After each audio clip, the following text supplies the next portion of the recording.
What are the SDGs?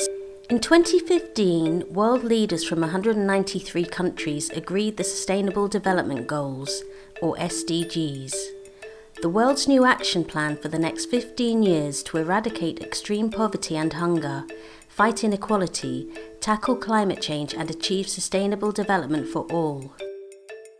The SDGs follow the Millennium Development Goals, or MDGs, agreed in 2000 in a global coordinated attempt to tackle development issues. As a result, the number of people living in extreme poverty has declined by more than half compared to 1990. More girls and boys go to primary school than ever before, and far more people have access to water and essential medicines. But progress of the MDGs has been mixed. Today, over 800 million people still live in extreme poverty.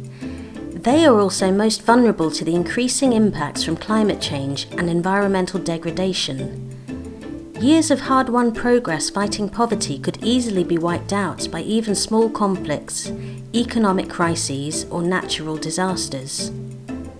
Also, Sub-Saharan Africa and Southern Asia consistently achieve less progress than other regions. The MDGs measured success on national averages, often missing what happened with marginalised groups like people with disabilities, indigenous groups, rural communities and women. The international community recognised the new challenges and that human prosperity must go hand in hand with protecting the planet. After a 3-year participatory process, world leaders finally adopted 17 Sustainable Development Goals. So what are these goals for?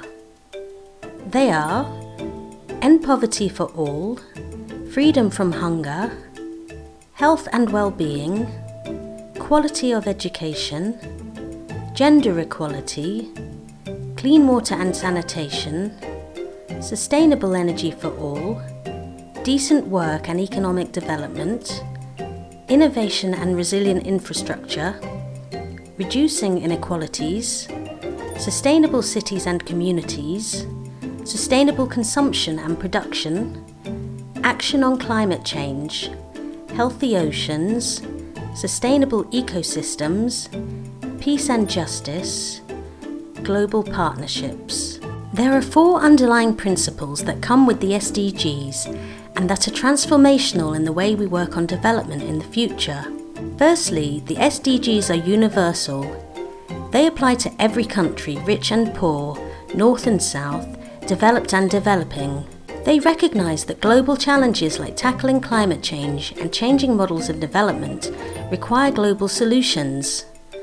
Domestic policies that look at these issues in one country will have an impact on other parts of the world, so we need to coordinate.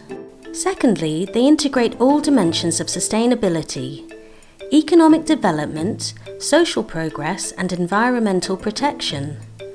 For example, they tell us to grow enough food for all without destroying the soil or overusing water, to develop our economies without increasing inequality, or to produce enough electricity for all without pumping more CO2 into the atmosphere. This is similar to what Pope Francis says in his encyclical. We are faced not with 2 separate crises, one environmental and the other social, but rather with one complex crisis, which is both social and environmental. Strategies for a solution demand an integrated approach to combating poverty, restoring dignity to the excluded, and at the same time protecting nature.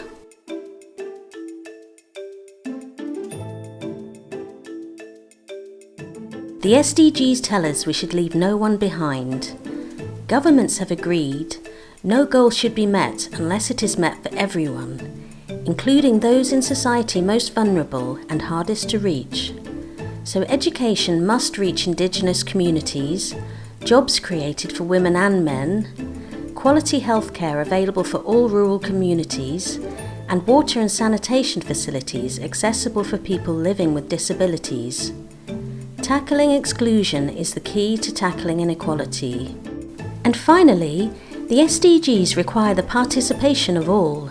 The process to agree the SDGs took years and included national dialogues, consultations with civil society groups, the private sector and academia, and ended with negotiations between all governments at the UN. There's a strong sense of ownership of these goals. The result is ambitious, but it reflects what the world wants. Today, the implementation of the SDGs requires ongoing participation at a national and local level. All stakeholders have a role towards their successful achievement. Taken together with the Paris Climate Change Agreement and the Pope's encyclical Laudato Si, the SDGs provide a new framework for approaching sustainable development.